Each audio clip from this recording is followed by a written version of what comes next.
राधे राधे, जय श्री कृष्णा। मैं सीमा सिंह बड़ों को चरण स्पर्श, छोटों को प्यार और बराबर वालों को नमस्कार करती हूँ।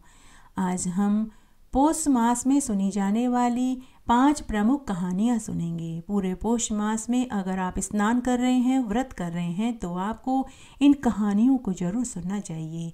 मात्र कहानी सुनने से ही आपको पौष मास का संपूर्ण फल प्राप्त होगा।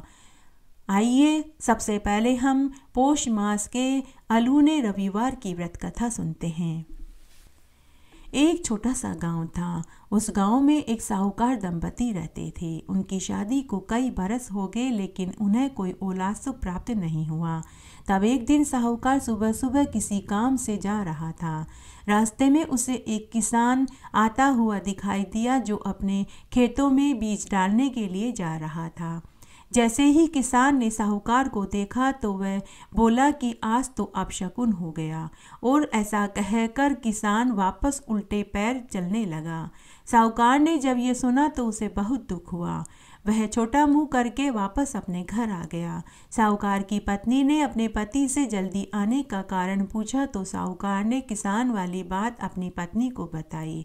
तब पत्नी भी अपने पति से बोली कि आज हमारे आंगन में खूब सारी चिड़ियाएं आई थी। जब मैंने उनको दाना डाला तो चिड़ियाएं बोली कि इनके घर में तो बच्चे ही नहीं हैं, तो दाना कहाँ से मिलेगा। ऐसा कहकर सारी चिड़ियाएं उड़ गई। जब साहूकार ने अपनी पत्नी के मुख से यह बात सुनी तो उसे दुख भी हुआ और क्रोध भी आया। वह उसी दिन से सूर्य नारायण भगवान की आराधना करने लगा और वह हर रविवार का व्रत करने लगा और अलूना भोजन करने लगा। इस तरह उसे व्रत करते हुए 12 बरस बीत गए। तब राणा देव ने सूर्य भगवान से कहा कि हे देव, मृत्युलोक में एक भक्त 12 वर्ष से आपका व्रत कर रहा है और आपकी पूजा पाठ कर रहा है। अगर आज आप उसकी नहीं सुनेंगे तो कलयुग में हमें कौन मानेगा। तब सूर्य नारायण भगवान को साहूकार के ऊपर दया आई तो सूर्य नारायण भगवान वहां प्रकट हुए और साहूकार से बोले कि हे वत्स, मैं तेरी तपस्या से बहुत प्रसन्न हुआ। तू अपने लिए कोई वरदान मांग ले। साहूकार ने पुत्र का वरदान मांगा। तब सूर्य नारायण भगवान ने कहा कि हे वत्स, तेरे भाग्य में पुत्र सुख लिखा हुआ नहीं है। मैंने तेरे भाग्य की रेखाओं को पढ़कर ही बताया है। तेरे 7 जन्म तक पुत्र सुख नहीं है, इसलिए मैं तुझे कन्या का वरदान देता हूँ। साथ ही तुझे यह वरदान देता हूँ कि जब तेरी कन्या सुबह सुबह हंसेगी तो उसके मुख से हीरे मोती झड़ेंगे। ऐसा कहकर सूर्य नारायण भगवान अंतर्ध्यान हो गए। उसके बाद साहूकार घर आया और अपनी पत्नी को पूरी बात बताई, लेकिन वह वरदान वाली बात बताना भूल गया। उसके कुछ समय बाद साहूकारनी को गर्भ ठहर गया और 10वें महीने में एक सुंदर कन्या का जन्म हुआ। उस कन्या को नहलाने के लिए गांव में से एक नायन आने लगी। जब वह कन्या हंसती तो उसके मुख से हीरे मोती झड़ते, तो वह नायन चुपचाप उन हीरे मोती को अपने घर ले जाने लगी। साहूकारनी को इस बारे में तनिक भी जानकारी नहीं थी। इस तरह 1.25 महीना बीत गया। 1.25 महीना खत्म होते ही साहूकारनी ने नायन से कहा कि कल से तुम मत आना, मैं अपनी बच्ची को खुद नहलाऊंगी। दूसरे दिन जब साहूकारनी अपनी पुत्री को नहलाने लगी और उसकी पुत्री जब हंसी तो उसके मुंह से हीरे मोती झड़ने लगे। साहूकारनी समझ गई कि नायन तो बड़ी ही चालाक थी, उसने तो मुझे इस बारे में बताया ही नहीं। इस तरह साहूकारनी का घर अन्न धन के भंडार से भर गया। धीरे धीरे कन्या बड़ी होने लगी। जब वह विवाह लायक हुई तो साहूकारनी ने अपने पति से कहा कि हमारे घर में धन दौलत की कोई कमी नहीं है, इसलिए हम अपनी बेटी का विवाह ऐसे लड़के से करेंगे जो हमारा घर जवाई बन जाए। तब साहूकार ने एक गरीब लड़का देखकर अपनी पुत्री का विवाह कर दिया। विवाह के बाद भी साहूकारनी अपनी बेटी को सुबह सुबह उठाने के लिए उसके कमरे में जाती और उसका मुंह देखती। लड़की हंसती तो उसके मुंह से हीरे मोती झड़ते, जो साहूकारनी अपनी झोली में लेकर वापस अपने कमरे में चली जाती।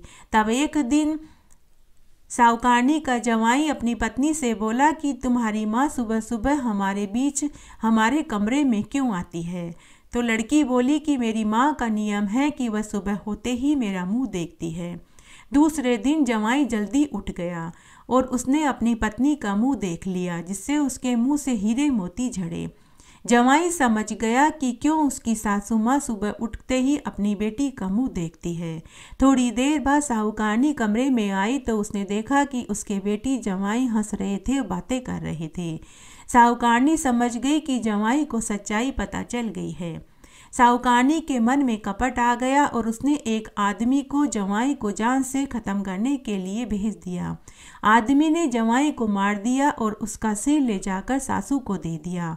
सासू ने जवाई के सिर को अपने पलंग के नीचे दबाकर रख दिया।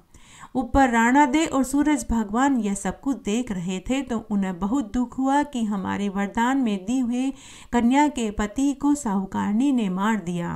राणा दे और सूरज भगवान ने ब्राह्मण दंपति का वेश धरा और उनके घर आए। तब सूर्य नारायण भगवान अदृश्य रूप होकर साहूकारनी के कमरे से उसके पलंग के नीचे से जवाई के सिर को ले गए और उसके अंग से जोड़कर उसके ऊपर अमृत का छींटा दिया और ब्राह्मण दंपति वेश में सूर्य नारायण भगवान और राणा दे ने जवाई को पूरी सच्चाई बताई।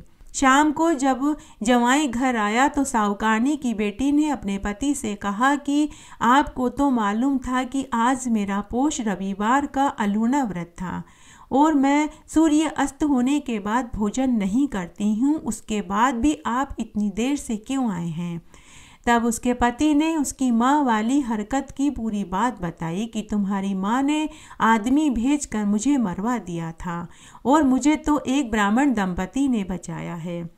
तब बेटी बोली कि हम यहाँ नहीं रहेंगे, जो माँ मेरे सुहाग को ही छीन ले तो वहाँ हमारा क्या काम है। तो साहूकारनी की बेटी अपने पति को लेकर जंगल में जाकर झोपड़ी बनाकर के रहने लगी। उसके जाते ही उनके घर में अन्न धन की कमी हो गई। उधर साहूकारनी की बेटी के घर में अन्न धन के ढेर हो गए तो उधर माँ दरिद्र हो गई। हे सूर्य नारायण भगवान, जैसा सुख आपने साहूकारनी की बेटी को दिया वैसा सबको देना, कहानी कहने वाले को, सुनने वाले को और हुक्कारा भरने वाले को। घटती हो तो पूरी हो, पूरी हो तो परवान चढ़े, भूले बिसरे नाम तेरे भंडार में भरे। इस कथा को सुनने का फल सबको मिले, कहानी कहने वाले को, सुनने वाले को और हुक्कारा भरने वाले को। विनायक जी की कहानी। एक बार बहुत छोटा सा गांव था। उस गांव में 7 भाई अपनी एक बहन के साथ रहते थे। बहन सभी देवी देवताओं की कहानियां सुनती थी, लेकिन जैसे ही विनायक जी की कहानी सुनने की बारी आती तो वह अपने घाघरे को झटक कर खड़ी हो जाती। जब विनायक जी ने यह देखा तो उन्हें महान क्रोध आया। तब विनायक जी 7 भाइयों की बहन को डराने लगे। इस तरह 7 भाइयों की बहन दिन में भी डरने लगी। भाइयों ने उसके दुख का पता करने की कोशिश करी, लेकिन बहन ने कुछ नहीं बताया। 7वां छोटा भाई बड़ा ही चतुर और समझदार था। आधी रात्रि को वेश बदलकर विनायक जी को पकड़ लिया और पूछने लगे कि तुम कौन हो, मेरी बहन के साथ ऐसा छल रूप करके क्यों डरा रहे हो। तब भगवान गणेश ने कहा कि मैं विनायक हूँ। तेरी बहन सभी देवी देवताओं की कहानी सुनती है, परंतु जैसे ही मेरी कहानी सुनने की बारी आती है तो वह उठकर खड़ी हो जाती है, इसीलिए मैं उसे डराता हूँ। भाई ने पूछा कि इसका उपाय बताओ, तो विनायक जी ने कहा कि कोई भी कहानी कहो। तो विनायक जी की कहानी कहे और सुने बगैर उठना नहीं चाहिए। तब 7वें भाई ने यह बात अपने सभी भाइयों और बहन को बताई। उस दिन से बहन ने नियम ले लिया कि रोज विनायक जी की कहानी सुनती, कहती, उसके बाद ही भोजन करती थी। अब विनायक जी उसकी बहन पर बहुत प्रसन्न हुए और उसे अच्छा घर वर का वरदान दिया। घटती हो तो पूरी हो तो परवान चढ़े, भूले बिसरे नाम तेरे भंडार में भरे। इस तरह आज हमने पौष मास में सुनी जाने वाली विनायक जी की कहानी सुनी। पौष मास में सुनी जाने वाली धर्मराज जी की कथा सुनेंगे। प्राचीन काल में राजा प्रभुवाहन महोदयपुर में राज्य करते थे। वह राजा बड़ा ही धर्मात्मा, दयालु, गोभक्त, ब्राह्मण और अतिथियों का आदर सत्कार करने वाला था। उसके राज्य में हरिदास नाम का एक ब्राह्मण रहता था। उसकी पत्नी का नाम गुणवती था। गुणवती पति धर्म का पालन करते हुए सभी व्रतों को किया करती थी, यथाशक्ति दान पुण्य भी करती थी। तब वृद्धावस्था में एक दिन वह मृत्यु को प्राप्त हो गई तो धर्मराज जी के दूत आदर पूर्वक धर्मराज की नगरी में ले गई।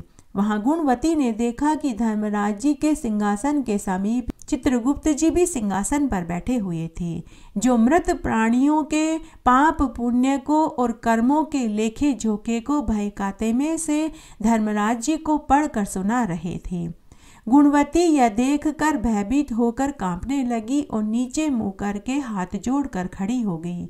चित्रगुप्त जी ने गुणवती के पाप पुण्यों का लेखा जोखा धर्मराज जी को पढ़कर सुनाया। गुणवती के सदकर्मों से धर्मराज जी को बड़ी प्रसन्नता हुई, किंतु कुछ उदास होकर उनके मुखमंडल पर उदासी छा गई।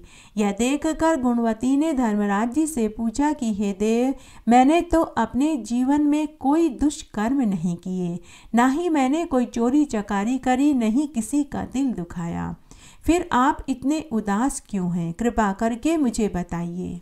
धर्मराज जी बोले कि हे देवी, तुमने सभी तरह के व्रत उपवास करके सभी देवी देवताओं को संतुष्ट कर दिया।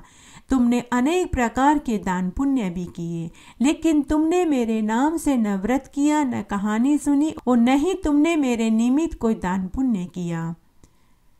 यह सुनकर गुणवती ने धर्मराज जी से क्षमा याचना करी और पूजा की विधि पूछने लगी और बोली कि हे धर्मराज जी, मृत्युलोक में मुझे आपके नाम का व्रत करने का, पूजा पाठ करने का और कहानी का मालूम नहीं था। अगर मुझे आपके नाम का व्रत कथा कहानी, अगर आपके निमित्त दान पुण्य का पता होता तो मैं जरूर करती। हे धर्मराज जी, अब आप अपने मुख से मुझे इस व्रत के बारे में संपूर्ण विधि बताइए। धर्मराज जी ने कहा कि हे कल्याणी, जब सूर्य भगवान उत्तरायण में आते हैं तो महापुण्यवती मकर संक्रांति आती है। उसी दिन से मेरा पूजा आरंभ होती है और कथा को पूरे वर्ष श्रवण करना चाहिए और इन 10 नियमों का पालन करना चाहिए। घृति यथा लाभ संतोष, क्षमा करना, यम नियम द्वारा मन को वश में करना, चोरी नहीं करना, मानसिक व शारीरिक शुद्धि, इंद्रियों को काबू में रखना, बुद्धि की पवित्रता, बुरे विचारों का मन में न आने देना, शास्त्र विद्या का स्वाध्याय, पूजा पाठ, दान पुण्य करना, सत्य वचन बोलना, सत्यता का व्यवहार करना, क्रोध न करना, पराया अन्न न खाना और किसी के दिल को ठेस न पहुंचाना। मेरी कथा नियम पूर्वक सुने और यथाशक्ति सामर्थ्य अनुसार दान पुण्य करें। साल भर पश्चात मकर संक्रांति आवे तब व्रत का उद्यापन करें। सोने और चांदी की मूर्ति लेवें। अगर सोने और चांदी की मूर्ति की सामर्थ्य नहीं है तो तस्वीर भी ले सकते हैं। विद्वान ब्राह्मण द्वारा मूर्ति की प्राण प्रतिष्ठा करवावें। पंचामृत से स्नान करें। षोडशोपचार से मेरा पूजन करें। सफ़ेद और काले तिलों के लड्डू का प्रसाद चढ़ावें। साथ ही चित्रगुप्त जी की पूजा करें। प्रसाद में काले तिल जरूर चढ़ावें। हमारी पूर्ण संतुष्टि के लिए एक ब्राह्मण जोड़ा जोड़ी को भोजन करावें। बांस की छाबड़ी में सवा से धान भरकर गुरु और ब्राह्मण को दान में देवें। स्वर्ग में चढ़ने के लिए सोने और चांदी की नसीनी दान में दें। रजाई, गद्दा, तकिया, शैया दान में दें। इसके अतिरिक्त कंबल, चरण पादुकाएं, छाता, बांस की छड़ी, लोटा, डोर, 5 वस्त्र, चूड़ी, काजल, टीकी, दर्पण भी दान में देवें। इसके अलावा पंचपात्र, गौमुखी, माला, थाली, कटोरा, ये सभी चीज़ें गरीब ब्राह्मण को भोजन करा करके दक्षिणा के साथ दान में देवें। अगर गोदान की सामर्थ्य है तो श्वेत और लाल रंग की गाय मेरे लिए और काली गाय चित्रगुप्त जी के निमित्त दान में देवें। ये वस्तुएं साधारण मनुष्यों के लिए हैं। अगर धनिक व्यक्ति ज़्यादा दान देने की सामर्थ्य है तो वे ज़्यादा दान देवें। तब गुणवती धर्मराज जी से बोली कि हे धर्मराज जी, आप मुझे कुछ समय के लिए जीवन दान दे दीजिए। मैं मृत्यु लोक में जाकर आपके निमित्त व्रत का प्रचार प्रसार करूंगी, क्योंकि मृत्यु लोक में किसी को भी आपके नाम के व्रत आदि की जानकारी नहीं है। तब धर्मराज जी ने उसी समय उसके मृत शरीर में उसकी आत्मा को छोड़ दिया। नीचे पृथ्वी पर उसके पति, पुत्र और पौत्र उसे जलाने की तैयारी कर रहे थे। तभी उसके मृत शरीर में हलचल हुई। सभी यह देखकर आश्चर्य में पड़ गए कि बुढ़िया माई पुनः जीवित हो गई है। तब उसने अपने पति, पुत्र, पौत्रों और गांव के लोगों को धर्मराज जी के व्रत के बारे में पूरी जानकारी दी और कहा कि आप सभी को भी यह व्रत करना चाहिए, तभी स्वर्ग की प्राप्ति होगी। तब उसके पति, पुत्र और पोते उसे लेकर के घर आए। जब मकर संक्रांति का दिन आया तो उसने उसी दिन से धर्मराज जी की कथा कहने, व्रत करने का नियम लिया और रोज वह दान पुण्य करने लगी। साल भर बाद जब दोबारा मकर संक्रांति का दिन आया तो उसने व्रत का उद्यापन पूरे नियम धर्म से किया। कुछ दिनों के बाद उसकी मृत्यु हो गई। इस बार उसे लेने के लिए देव विमान आया। आसमान से सभी देवता उसके ऊपर फूलों की बरसात कर रहे थे। इस बार उसे स्वर्ग का निवास मिला। जिस घर में स्त्रियां इस व्रत को करती है उस घर के सभी प्राणी धर्मराज जी के दरबार में निर्भयता के साथ जाते हैं। उन्हें धर्मराज जी के दूत कोई कष्ट नहीं पहुंचाते। मरते समय की उन्हें पीड़ा नहीं उठानी पड़ती। उनके लिए यम का मार्ग आसान हो जाता है और उन्हें वैकुंठ का वास मिलता है। घटती हो तो पूरी हो तो परवान चढ़े, भूले बिसरे नाम तेरे भंडार में भरे। इस कथा को सुनने का फल सबको मिले, कहानी कहने वाले को, सुनने वाले को और हुक्कारा भरने वाले को। पोपाबाई की कहानी। पौष मास में सभी कथा कहानियों के साथ में पोपाबाई की कहानी जरूर सुननी चाहिए। आइए अब हम पोपाबाई की कहानी सुनते हैं। एक बार एक बुढ़िया माई थी। उसने अपने जीवन काल में सभी तरह के व्रत उपवास किए, दान पुण्य किए, लेकिन उसने पोपाबाई का न व्रत किया और न ही पोपाबाई के नाम से कोई दान पुण्य किया। समय बीतने लगा। तब बुढ़िया माई एक दिन मृत्यु को प्राप्त हो गई। उसके परिवार वाले उसे अंतिम संस्कार के लिए शमशान में लेकर के गए और उधर उसका जीव निकलकर यमपुरी में पहुंच गया। तब यमदूत बोले कि बुढ़िया माई, क्या तूने धरती माता की कहानी सुनी? तो बुढ़िया माई ने कहा कि हाँ, सुनी थी। तब धरती माता ने उस बुढ़िया माई को धरती पर पग रखने के लिए जगह दे दी। थोड़ा आगे चलने पर वैतरणी नदी आई। तब यमदूत बोले कि बुढ़िया माई, क्या तूने गौदान किया था? तो बुढ़िया माई ने हाँ में सिर हिला दिया। तभी वही गौ माता उस बुढ़िया माई के सामने आकर के खड़ी हो गई। बुढ़िया माई ने गाय की पूंछ पकड़कर वैतरणी नदी पार कर ली। थोड़ा आगे चलने पर राम द्वार आया। तब यमदूत बुढ़िया माई से बोले, बुढ़िया माई, क्या तूने राम, लक्ष्मण और सीता माता की नितनेम की कथा कार्तिक मास में सुनी थी? तो बुढ़िया माई ने हाँ में गर्दन हिलाई। तभी उसके लिए रामद्वार खुल गया। आगे चलने पर यमलोक आया। तब यमदूत बोले कि बुढ़िया माई, क्या तुमने मकर संक्रांति से धर्मराज जी की कहानी सुनने का नियम लिया था? क्या तूने धर्मराज जी के नाम से व्रत, उपवास, दान पुण्य किया था? तो बुढ़िया माई ने कहा कि हाँ, सुनी थी। तब उसके लिए यम का द्वार भी खुल गया। आगे चलने पर पोपाबाई की नगरी आई। यमदूत बोले कि बुढ़िया माई, क्या तूने पोपाबाई की कहानी सुनी थी? तब बुढ़िया माई ने कहा कि नहीं, मैंने पोपाबाई की बात नहीं सुनी। तब यमदूत बोले कि बुढ़िया माई, तब तुझे मोक्ष नहीं मिलेगा। तेरी आत्मा यहीं भटकती रहेगी।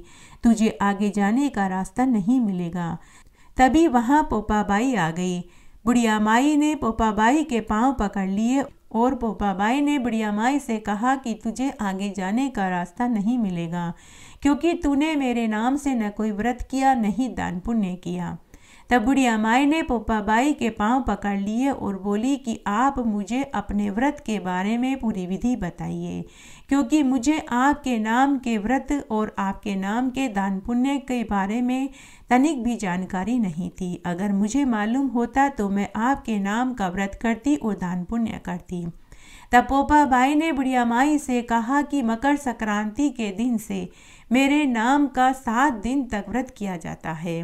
कांसे के कटोरे में राई और तिल भरे जाते हैं। अगर कांसे का कटोरा लेने की हैसियत नहीं है तो खोपरे के कटोरे में राई और तिल भर करके 7 दिन तक कहानी सुने, व्रत करें और 7वें दिन कांसे के कटोरे भरे राई और तिल को किसी ब्राह्मणी को या ब्राह्मण को कटोरे सहित दान दे देवें। साथ में गुप्त दान अवश्य देवें। तब बुढ़िया माई ने पोपाबाई से कहा कि पोपाबाई, लेकिन मैं तो मर चुकी हूँ, अब मैं इस व्रत को कैसे करूँगी? इसलिए आप मुझे कुछ दिनों के लिए धरती पर पुनः छोड़ दीजिए। तब पोपाबाई ने बुढ़िया माई की आत्मा को उसी समय उसके मृत शरीर में छोड़ दिया। तभी पृथ्वी पर शमशान में उसके बेटे, पोते और उसके पति उसे जलाने की तैयारी कर रहे थे। तभी उसके शरीर में हलचल हुई। सभी लोग उससे डर कर भागने लगे। तब बड़े बुजुर्गों ने बुढ़िया माई को अंत्येष्टि से नीचे उतारा। बुढ़िया माई ने वहां खड़े सभी लोगों को पोपाबाई वाली पूरी बात बताई। तब उसके घर वाले उसे बैंड बाजों के साथ पुनः घर लेकर के आए।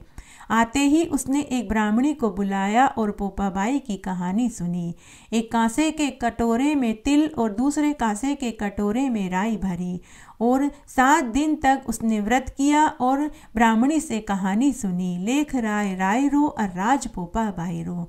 7 दिन तक कहानी सुनने के बाद उसने व्रत का उद्यापन किया और दोनों कांसे के कटोरे, जिसमें एक में राई भरी हुई थी, एक में तिल भरा हुआ था, गुप्त दान करके जिस ब्राह्मणी से कहानी सुनी थी उसी ब्राह्मणी को दे दिया और उसे भोजन भी कराया। कुछ दिनों के बाद ही बुढ़िया माई मर गई। इस बार उसे लेने के लिए देव विमान आया। जब बुढ़िया माई की आत्मा पोपाबाई के दरवाजे पर पहुंची तो पोपाबाई ने सम बुढ़िया माई का स्वागत किया और अपने दोनों हाथ फैला करके उसे अपने आंचल में छुपा लिया और अपने दोनों हाथ फैला करके बुढ़िया माई को गले से लगा लिया। इस तरह बुढ़िया माई की मुक्ति हुई और उसका उद्धार हुआ। इसलिए पौष मास में सभी कथा कहानियों के साथ में पोपाबाई की कहानी अवश्य सुननी चाहिए। धरती माता की कहानी। पौष मास में सुनी जाने वाली धरती माता की कहानी सुनेंगे। अगर आप 7 दिन तक पौष मास में धरती माता की कहानी सुन रहे हैं तो 2 हाथ में लेकर धरती माता की कहानी सुने और धरती माता के उज़्मन में 1 लोटा, 1 जोड़ी चप्पल, चुंदड़ी, 1 बर्तन और 1.25 किलो हरे मूंग और 1 लड्डू कुंवारी कन्या को धरती माता के व्रत के उद्यापन में देवें।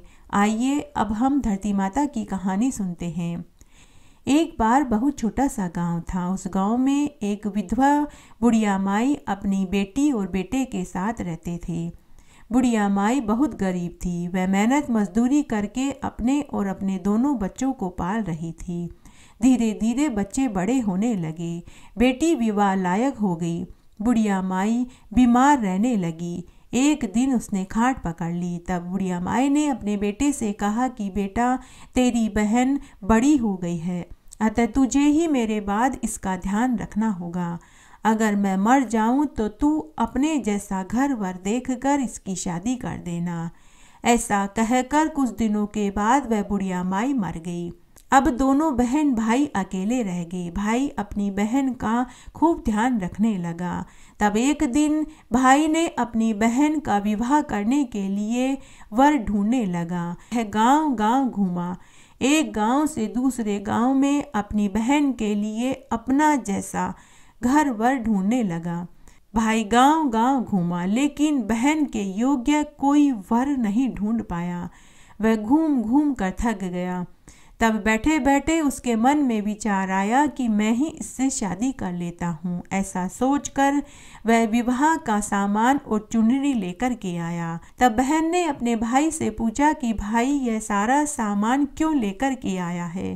भाई बोला कि तेरी शादी है। मोहल्ले वालों ने और पड़ोसियों ने बहन से कहा कि तुम्हारा भाई तो तुमसे ही शादी कर रहा है। बहन ने भाई से पूछा कि मेरी शादी किससे कर रहे हो? भाई कुछ नहीं बोला। तब बहन समझ गई। उसने 1 लोटा लिया, चुनरी ली और चप्पल पहनकर जंगल में चली गई। गाय के ग्वालों ने उससे पूछा कि तुम घने वन में क्यों जा रही हो? तब बहन कुछ नहीं बोली। वन में जाकर वह धरती माता को जोर जोर से आवाज लगाने लगी कि हे धरती माँ, तू ही मेरी लाज रखना, नहीं तो घोर अन्याय हो जाएगा। मैं क्या करूं? मुझे अपनी गोद में संभालो, नहीं तो मैं यहीं सिर पटक पटक कर अपनी जान दे दूंगी। तभी धरती माँ 2 फाड़ में फट गई। तब बहन ने एक तरफ लोटा रखा, चुनरी रखी और अपनी चप्पल खोल दी और धरती माँ की गोद में समा गई। तभी पीछे से उसका भाई दौड़ता हुआ आया। उसने गाय के ग्वालों से पूछा कि मेरी बहन किस तरफ गई है? ग्वालों ने कहा कि तेरी बहन उधर घने जंगल में गई है। भाई अपनी बहन को पुकारता हुआ जल्दी जल्दी दौड़ता हुआ आ रहा था। भाई बहन बहन पुकारता हुआ दौड़ा तो बहन धरती माँ के अंदर समा रही थी। बहन के सिर के थोड़े से बाल दिखाई दे रहे थे।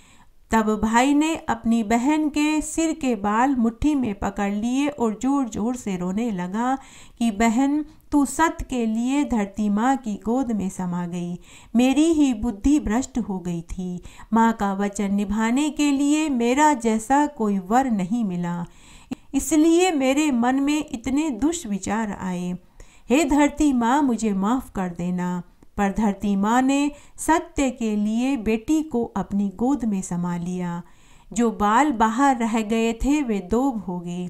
इसलिए जो स्त्रियां धरती माता के नाम का व्रत करती हैं तो वे कहानी सुनते समय हाथ में दोब रखकर कहानी सुनती है और उद्यापन में लोटा, एक जोड़ी चप्पल, चुनरी की साड़ी, एक बर्तन में हरे मूंग भरकर और एक लड्डू कुंवारी कन्या को उद्यापन में देती है। जो स्त्रियां ऐसा करती है उन्हें धरती माता हमेशा सुखी रखती है। घटती हो तो पूरी हो तो परवान चढ़े, भूले बिसरे नाम तेरे भंडार में भरे। इस तरह आज हमने पोष मास में सुनी जाने वाली प्रमुख 5 कहानियाँ सुनी। आशा करती हूँ आपको ये सभी कहानियाँ अच्छी लगेगी। मेरे साथ बने रहने के लिए आपका धन्यवाद। अगर आपको ये कहानियाँ अच्छी लगे तो इसे ज़्यादा से ज़्यादा लाइक करें, अपने दोस्तों रिश्तेदारों में ज़रूर शेयर करें ताकि उन्हें भी पोष मास की प्रमुख 5 कहानियाँ सुनने का संपूर्ण फल प्राप्त हो। मेरे साथ बने रहने के लिए आपका धन्यवाद। आगे आने वाली कथा कहानियों के लिए भी आप इसी तरह मेरे साथ बने रहें। धन्यवाद।